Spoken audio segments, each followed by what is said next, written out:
Space, the final frontier. These are the voices of Starship Enterprise. Its five-year mission to explore strange new worlds, to seek out new life and new civilizations, to boldly go where no one has gone before. Olá, amigos. Eu sou Gabriel Vieira Ramos. Eu possuo um canal de YouTube, que é esse que vos apresento. Olá, eu sou o Jaime Viana, eu também possuo um canal no YouTube. Nós somos associados ao canal do Gabriel Vieira Ramos. E o meu canal é o Jaime Viana Channel.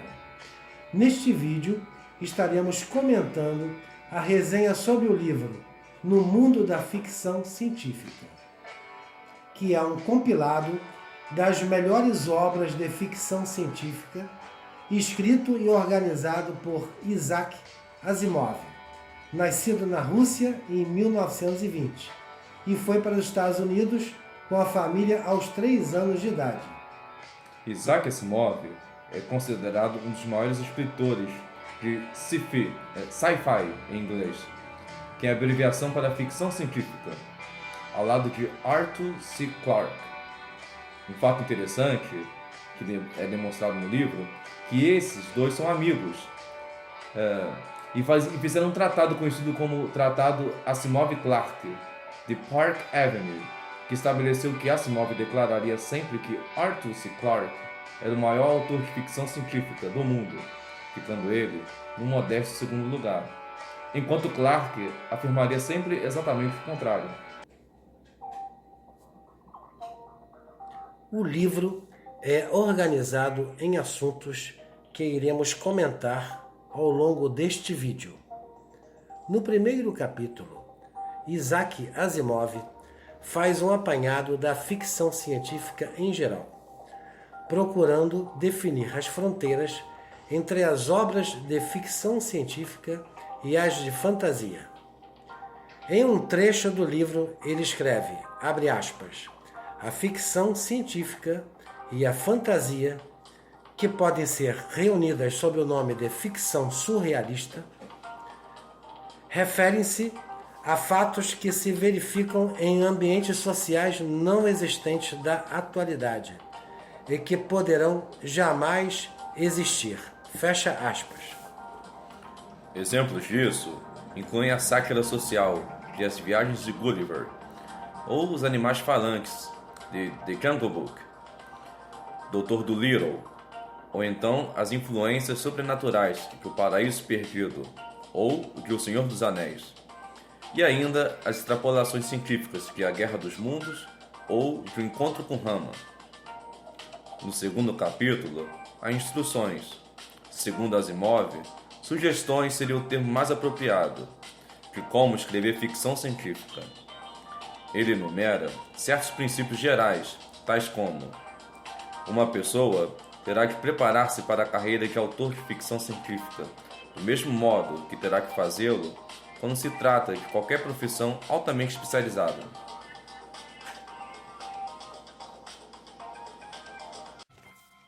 A pessoa terá que exercitar-se no ofício de escrever. A pessoa terá que ser paciente, pois uma vez que escrever constitui em si mesmo uma aprendizagem, ninguém poderá alimentar grandes esperanças de ver aceita sua primeira história. É preciso ser razoável, pois é certo que escrever é uma tarefa gratificante e, porém, quase nunca um escritor pode ganhar a vida com a sua atividade profissional. Por consequente, enquanto alguém estiver tentando ser um escritor, deve estar certo de poder encontrar outro decente meio de subsistência e não abandonar um emprego depois de haver conseguido colocar sua primeira história.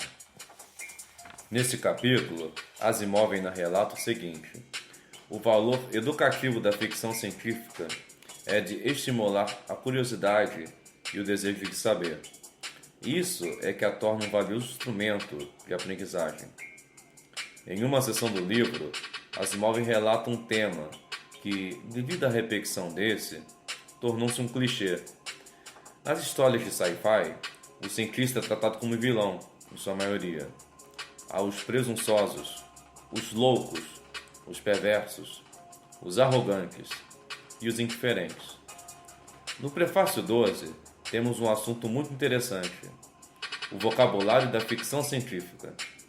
É realmente importante o leitor saber a diferença entre um androide e um robô, por exemplo. A palavra grega anthropos significa ser humano, e dela se deriva o adjetivo antropoide. Como o sufixo oide provém do grego e quer dizer forma, antropoide significa forma humana, ou forma semelhante à de um ser humano. Contudo, essa palavra não é empregada, provavelmente porque faz lembrar algo de semelhante ao macaco. Em vez disso, um ser humano artificial é um androide. Rigorosamente falando, um androide deveria ser um produto artificial que possuísse a aparência de um ser humano do sexo masculino. Outro produto que tivesse a aparência de um ser humano do sexo feminino seria um ginoide, da palavra grega gine, que significa mulher. Entretanto, nunca foi empregada essa palavra para designar qualquer criação artificial que possuísse aparência humana. E por que robô? Trata-se da palavra tcheca robota, que significa alguém que trabalha em regime de escravidão. Ao traduzir a palavra para o inglês, teria sido apropriado que se houvesse empregado o vocábulo slave, que significa escravo. Mas essa palavra é geralmente usada em referência a seres humanos, e teria sido difícil estabelecer uma distinção entre a variedade humana de escravos e a artificial. Não sendo robota, palavra inglesa, poderia deixar de ser traduzida, empregando-se a mesma, com a grafia robot, para designar a modalidade artificial de escravos, que seria assim diferenciada de sua variedade humana.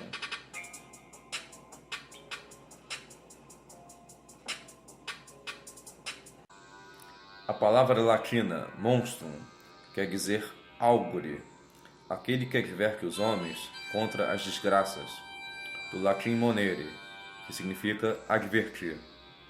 Os animais ou seres humanos que nascem portadores de alguma malformação costumam ser considerados avisos divinos de futuras desgraças, sendo em inglês chamados monsters, monstros em português. No terceiro capítulo, temos as previsões da ficção científica. Em uma seção, ele relata da facilidade em prever o futuro, até antes dos tempos modernos, de 200 anos para cá. O ritmo das mudanças e dos avanços tecnológicos foi tão lento que o processo era imperceptível durante a existência de um indivíduo. Em consequência disso, constitui uma ilusão da humanidade pensar que jamais ocorreria uma mudança. A constante aceleração da velocidade das mudanças alcançou, por volta de 1800, um estágio em que elas se tornaram claramente perceptíveis aos olhos dos homens mais atentos. Começava a Revolução Industrial, e aqueles por ela afetados puderam observar as mudanças durante sua própria vida. No prefácio 15 estão descritos os sonhos da ficção científica. Alguns já tornaram-se realidade, enquanto que outros provavelmente nunca se tornarão. Portanto, os sonhos da ficção científica descritos por Asimov são o controle demográfico. O aumento indefinido das populações resultará na fome e destruirá o meio ambiente de maneira irreversível. Uma possível solução seria elaborar um método de limitação química e hormonal da reprodução humana, voluntária, obviamente, e que seja isento de indesejáveis efeitos colaterais. Um governo mundial, o sonho número 2. Esse tipo de governo teria que ser capaz de canalizar os esforços humanos para que sejam alcançadas as grandes soluções, Tal governo deveria naturalmente assumir forma federativa, salvaguardada a autonomia regional e local e promovida a diversidade cultural. Na minha opinião, isso seria impraticável de se realizar, pois cada um possui uma maneira de pensar diferente e, portanto, impossível de manter todos os povos sob um único dirigente sem haver guerras, conflitos, mortes e distúrbios. Fontes permanentes de energia. A Revolução Industrial teve como suporte os combustíveis fósseis. Primeiro o carvão, depois o petróleo. No entanto, todos nós sabemos que estes constituem suprimentos de caráter temporário. Existem duas claras alternativas: energia solar e fusão nuclear. Também energia eólica e a energia proveniente das marés. No Nordeste brasileiro, está se começando a utilizar a energia eólica de forma maciça. E essa tendência tende a crescer muito nos próximos anos. O controle das condições atmosféricas. A maior parte dos grandes desastres naturais envolve a presença de condições atmosféricas de extrema severidade. Nas Olimpíadas de Pequim, em 2008, o governo chinês cogitou controlar a frequência das chuvas durante o evento. Robôs. Através da história, o homem tem empregado humanos e animais para realizarem um trabalho pesado, braçal. No filme Uma Nova Esperança, da saga Guerra nas Estrelas, os androides C-3PO e R2-D2 foram comprados pela família de Luke Skywalker para trabalharem na fazenda de umidade. Computadores. Ao longo das décadas, os computadores tornaram-se cada vez menores fisicamente, porém mais inteligentes e eficientes, devido às suas memórias e processadores avantajados. A inteligência poderá atingir um nível no qual os cérebros artificiais se aproximem do homem em matéria de capacidade ou até mesmo ultrapassem. Contudo, o risco de ocorrer uma rebelião de máquinas ao estilo dos filmes O Exterminador do Futuro é praticamente nula, pois as máquinas e computadores não possuem o poder do pensamento, da criatividade e da autonomia. A educação com o emprego de computadores. O avanço dos computadores tornou defensável a ideia da existência de bibliotecas inteiramente computadorizadas. Isso, de uma certa forma, já existe e pode ser visto através das plataformas digitais que armazenam artigos científicos. Inclusive, durante este ano de pandemia, pode ser percebido que a educação digital está exercendo um grande efeito em uma determinada parcela de estudantes no mundo. A ação sobre clones. No filme Ataque dos Clones, da saga Guerra nas Estrelas, pode ser visto a criação de um exército de clones para ajudar a proteger o sistema vigente daquela galáxia. No entanto, na vida real, há pesquisas para o desenvolvimento não de clones como um indivíduo completo, uma vida, mas simplesmente órgãos específicos. Desse modo, tornar-se-á possível criar um banco de órgãos que sejam geneticamente compatíveis com o indivíduo, cujos núcleos celulares houverem sido empregados. O transplante e a substituição de órgãos serão muito mais práticos dessa maneira. Viagens interplanetárias. Explorado o espaço próximo da Terra e utilizados os recursos minerais da Lua, será inevitável que os humanos procurem conhecer os demais mundos existentes. No universo cinematográfico da ficção científica, podemos contemplar a criação do motor que dobra, pelo cientista Zefran Cochrane, em Jornada nas Estrelas, O Primeiro Contato. A formação da Terra. Nenhum dos mundos do Sistema Solar, com exceção da Terra, é atualmente capaz de acolher a vida humana. Para colonizar esses mundos, os homens teriam que viver em cúpulas pressurizadas ou no subsolo. Seria necessário criar condições semelhantes às da Terra mediante importação de água, ar e também prosseguir do ajustamento das temperaturas, a alteração da velocidade de rotação desses mundos e assim por diante. Nesse caso, os seres humanos desfrutariam da liberdade de viver em suas superfícies e poderiam deslocar-se sem vestir roupas espaciais. O filme O Vingador do Futuro, estrelado por Arnold Schwarzenegger, demonstra a terraformação de Marte no final do filme. A história da verdadeira ficção científica é uma criação dos 2 últimos séculos, pois não poderia existir como uma visão do futuro enquanto a humanidade ainda não tivesse adquirido a noção de que a ciência e a tecnologia produzem o futuro. Isso somente ocorreu com a Revolução Industrial em torno do ano de 1800. A partir desse evento, foi possível a percepção das mudanças científicas e tecnológicas para os olhos de uma pessoa no decorrer da sua vida.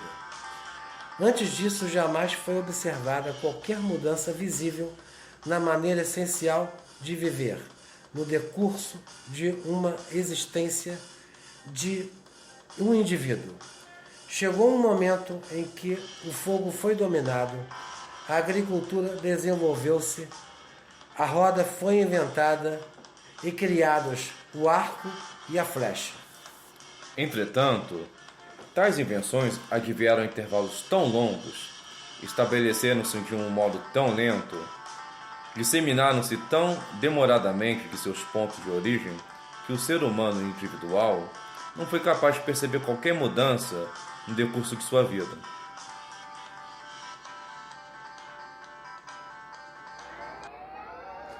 No final de seu livro de compilações da ficção científica, Isaac Asimov transmite diversas dicas úteis para aqueles que desejam tornar-se escritores.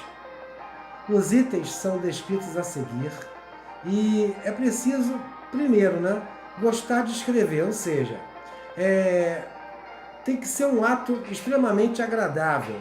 Tudo que se faz na vida com prazer acaba saindo bem feito. É imprescindível focar, principalmente na ficção científica, para que você seja um ótimo escritor de ficção científica. Entretanto, esse foco é o mais importante de tudo. A pessoa dominar a área do conhecimento do que tentar abraçar tudo sem um resultado qualitativo e quantitativo na técnica dos seus trabalhos. É indispensável ter confiança em si mesmo. Somente você é capaz de mudar a sua vida. Somente você é o senhor do seu destino. Por fim, nunca perder tempo. Se alguém, por exemplo, perder a carteira, poderá substituir o dinheiro e os documentos perdidos. Poderá um indivíduo comprar um novo computador, caso seu apartamento for saqueado. Se uma pessoa for surpreendida por um divórcio, poderá casar de novo. Mas aquele minuto que passou desnecessariamente nunca mais voltará. Então, amigos, essa foi a resenha de um excelente livro que compila as obras de ficção científica. Eu acrescentei mais informações, devido à defasagem dessa obra, que é de 1984. Não deixe de pôr o like e, caso tenha alguma dúvida ou sugestão, poste comentários. Todos serão respondidos. Um grande abraço a todos e nos veremos no próximo vídeo. Aquele abraço e não se esqueçam de colocar inscrição nos canais. Jaime Viana Channel, que está amarrado no sobre do canal do Gabriel Vieira Ramos, Gabriel Vieira Ramos. Exatamente. Então, mantenha o foco, gente, porque nós queremos sucesso de todos vocês.